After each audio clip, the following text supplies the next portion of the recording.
The first seam I'm going to show you is a French seam, and that's what I use to enclose blouses like this one, like the Frida shirt, which is a workshop that you might be joining. But it's a great seam for lots of different types of garments, and this has the enclosed ridge edge on the inside of the garment and a nice flat clean edge on the outside. So to start with this seam, the first thing we're going to do is be really aware of our seam allowances. So the seam allowance for this seam is 1 centimetre. I'm just going to draw that on in pencil. And this is basically an indicator of how the finished seam is going to look. So the finished seam will be stitched down there. All of this excess will be neatly folded away on the inside, like on the shirt I just showed. To place the fabrics in the correct way, or to get to your starting point, I've drawn a red cross on these sides of the fabric. This is your wrong side of the fabric, so red cross means wrong side. To start this seam, we're actually going to place the wrong sides together, which might seem a pretty strange starting point, but that's the way that we're going to get a nice enclosed seam. We're then going to bring our first stitching line just inside of 5mm. I use quite specific millimetre references throughout, and it's good to pay attention. It doesn't matter if you slip off a little bit, if they're bigger or smaller, but generally speaking, if our French seam allowance is 1 centimetre, we're bringing our first stitching line just under 5mm in here. So I'm going to stitch this with a blue thread so that it's really nice and easy to see what I'm doing. So starting the seam, we're going to do a good forward and backward stitch, and this makes sure that it stays really strong and in place.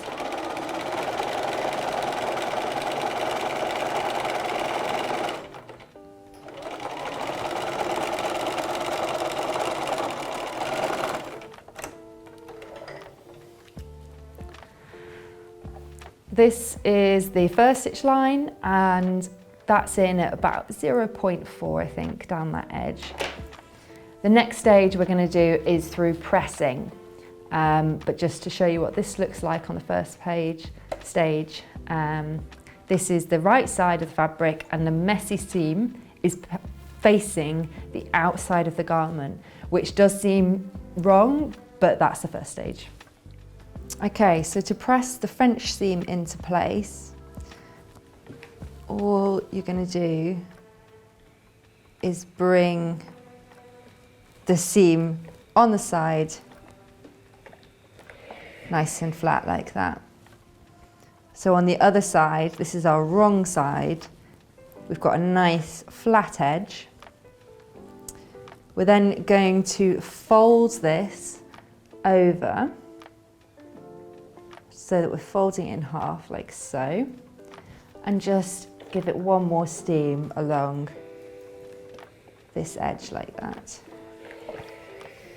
And now that's ready for our next line of stitching. Finishing off our French seam, we're going to apply a last line of top stitching all the way down this edge at 5mm from the seam edge. I'll just show you, which is roughly there. And this is going to enclose the messy wrong side of the fabric.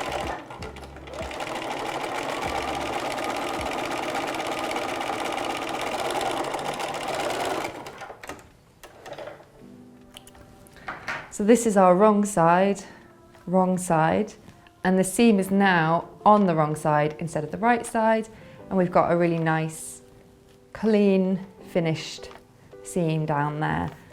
So when you're sewing your garment, you'll want to press that flat, and when it comes to the end sewing of your garment and the final pressing, you'll be doing final pressing, and this seam will be pressed flat, and I usually press them towards the back of the garment. So a back seam will be pressed towards the back. So that's your French seam. The second seam I'm going to show you is the run and fell seam.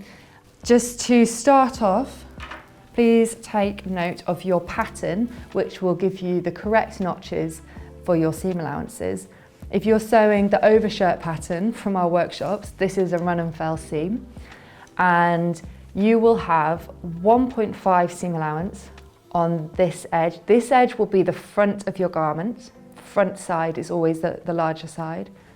You'll then have a 0.7 seam allowance on the back of your garment.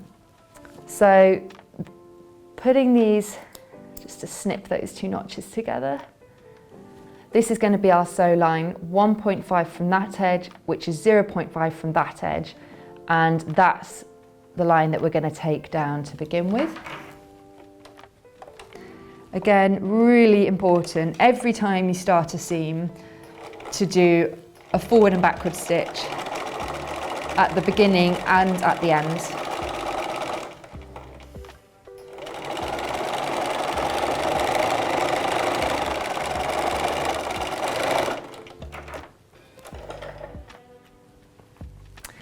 You can see, snip the threads, that's a nice straight edge there.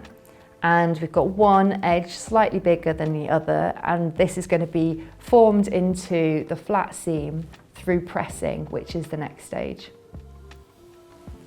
To press the run and fell seam into place, we're going to open it up like so. So you've got the smaller edge on this side, you've got the larger edge here.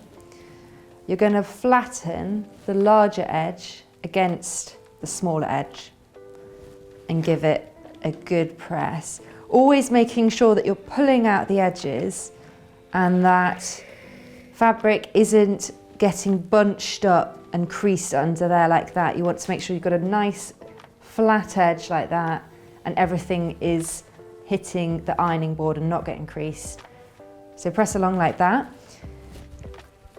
Using the steam and the heat from what you've just pressed, you can then turn under the top edge, and it more or less, sometimes doesn't, but generally will hold its shape quite well.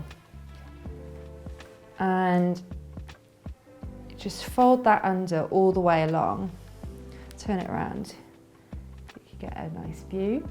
And you can see that's starting to take shape already. Give that another press along. I always use a decent steam setting. You want really good heat from a cotton setting on your iron and good steam all the way along there. And that is pressed into place. Our run and fell now just needs a top stitching down this edge here to keep the flap, which includes all the messy seams, inside. So I'm just going to apply one line of top stitching, 1 millimetre from this edge. If you can't get as close as a millimetre, do a 2 millimetre edge, come in slightly, and just try not to wobble off the side here. When you've got thicker fabrics, it is sometimes easier to wobble off, but I'll do a demo and show you.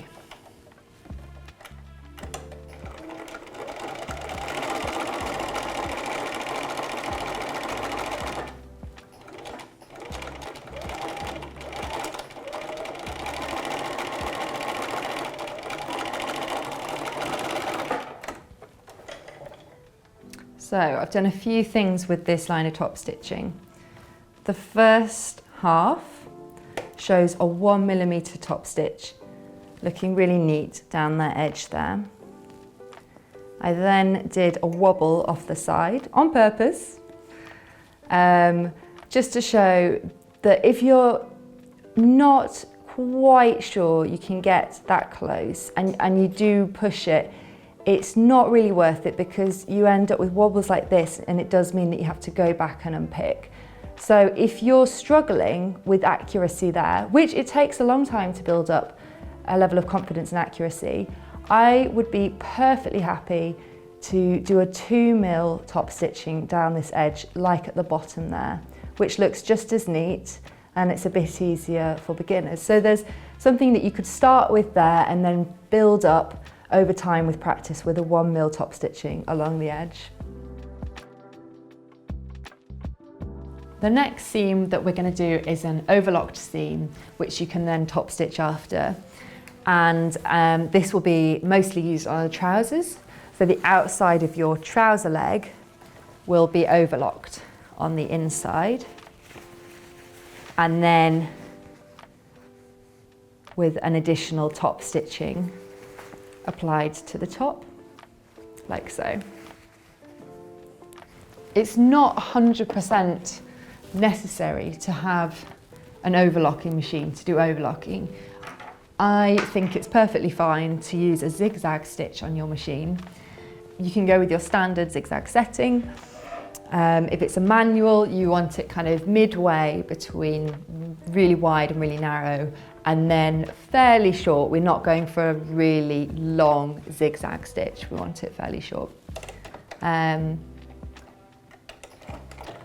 I'm just going to go along the edge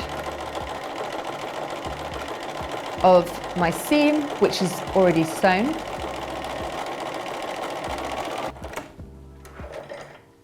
You can see that it looks messier than a professional overlocking machine, but what you can do is trim away excess threads like so.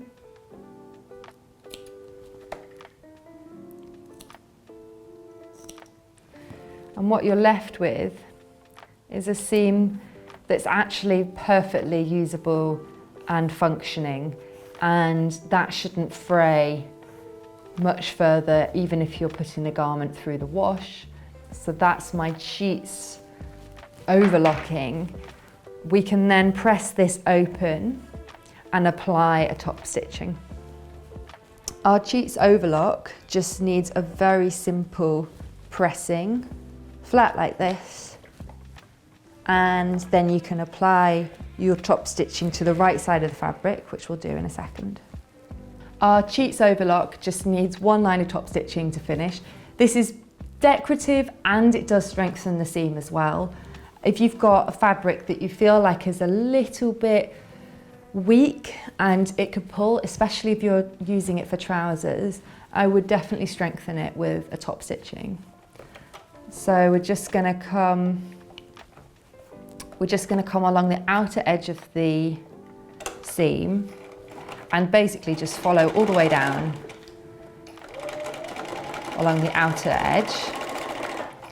This seam is fairly narrow, so this is looking like a 0.5 top stitching.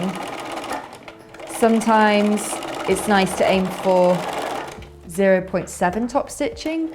If you have a very thick fabric, it's even nice to do a 1 centimetre top stitching. So you can really choose depending on your fabric. This is nice for a lighter fabric. So that's the outer edge, and that's our reinforced cheats overlocking.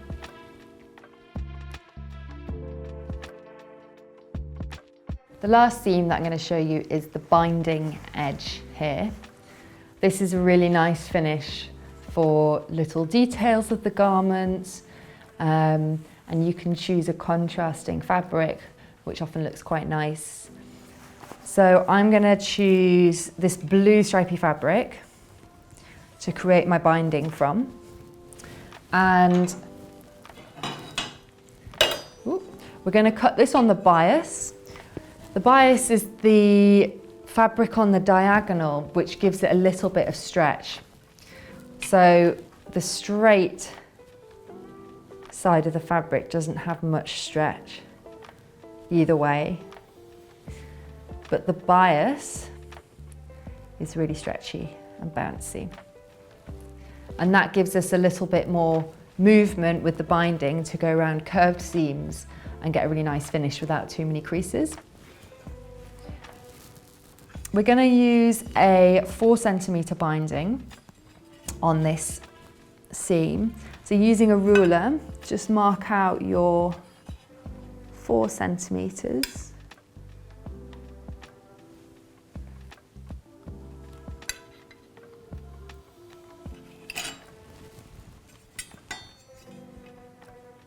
You can draw straight on with chalk or just with a pencil.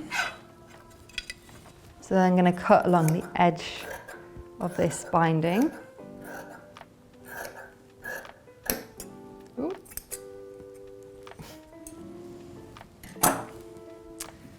And then we're going to press the binding into place on the iron. To press the binding into place, I just wanted to demo and show a shop bought binding, which is really narrow and delicate, but this is essentially what we're going to be achieving with our own cut binding that we've made ourselves. It's nicer, I think, to have a little bit more width to play with on the binding. It gives you more room for error, and it gives you a thicker edge of colour along your seam. To start the pressing for the binding, if you're not using a little binding presser gadget, which a lot of people do have these days, you do it the old-fashioned way like me, and you're going to fold into the middle. As it's a 4 centimetre wide binding, these folds are going to be 1 centimetre each. Basically, you're going to meet in the middle like that. So just do one side to begin with, and I'm kind of doing it by eye for the middle. If you wanted to, you could press this halfway and then fold to meet that middle bit there, so that you're getting a really nice, accurate pressed edge. All the way up one side. I think it's easier to do one side and then the other. If you're a total pro, you can do both at the same time. I'm going to do one and the other. All the way up the middle, just meeting right there. And don't worry too much about the edges. I like to cut a lot of excess binding so that our seam is sitting nicely in the middle here, and we're not worrying about these edges at the end, which are quite hard to get accurate. So just make sure your middle is looking great, and that's ready to sew. The binding is applied in 2 stages. So I'm gonna snip off the messy top bit here, just so that we're getting it nicely in line with the top of our seam there. Our seam is 1 centimetre down here, and we do have a 1 centimetre binding, so we have plenty of room to play with. I'm going to place this literally up against the edge of that seam. If you can imagine that the seam is 1 centimetre and we have a 1 centimetre allowance to wrap, we just need to give ourselves a tiny bit extra on the binding so that we can bend around the whole seam without causing any little folds. So I'm going to place with just a little bit of allowance along the side there. You might not need to do this depending on your seam or your fabric. If you've got a shop bought binding, your allowance is much, much smaller. Just work with your binding, and I think if you follow these steps, it'll make sense, the kind of allowance that you want to give. The first line of top stitching is going to be directly along this fold line. I'll sew it into place and then I can show you. Again, start with a forward and backward stitch to secure it, and then all the way down this edge.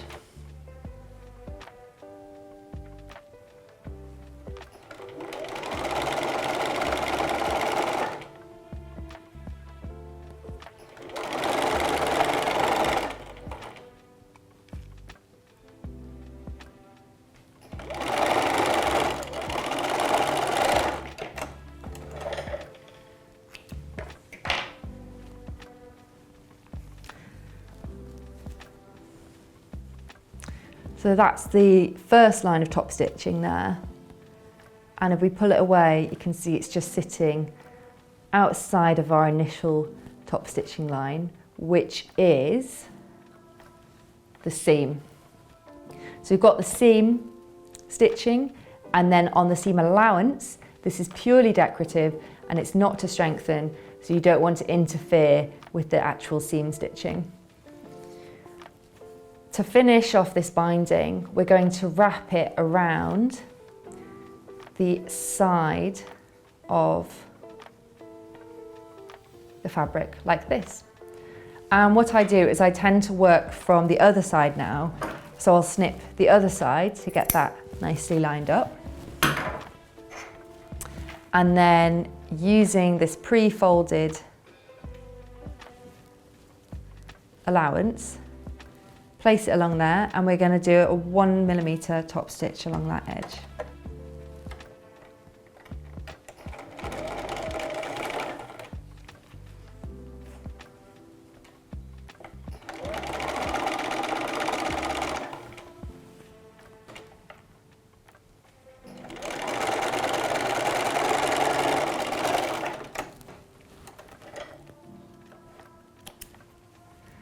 And so snip off any excess threads, and this is our finished binding. So you get a really lovely pop of colour on the inside of your garment, and it's just a lovely way to finish off your seams. It's a great way to use excess fabric or any waste fabric from other pieces that you might have made, things that you might have lying around, and I think it just makes a higher quality garment, something that you're going to be proud to wear and will have in your wardrobe for years and years, hopefully. And also, if it's waste fabric, it's just something else that isn't going in the bin, which is a real positive. So that's our binding seam. We use that on details, mostly alongside our French seam, which is used on the bathrobe and the Frida shirt, or any other blouses or delicate pieces that you might be sewing at home.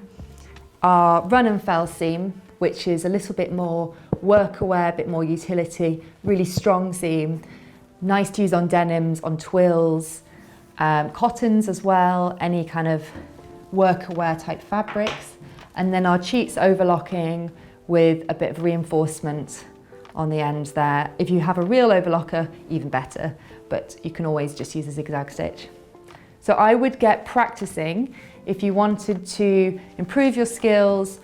Nice easy things to make are tote bags and cushion covers, and you can use scrap fabric for these. You can go to your local charity shop, see what you can find. It doesn't need to be expensive, it doesn't need to be fancy. It's just a nice way to get your skills built up before you start making garments, hopefully.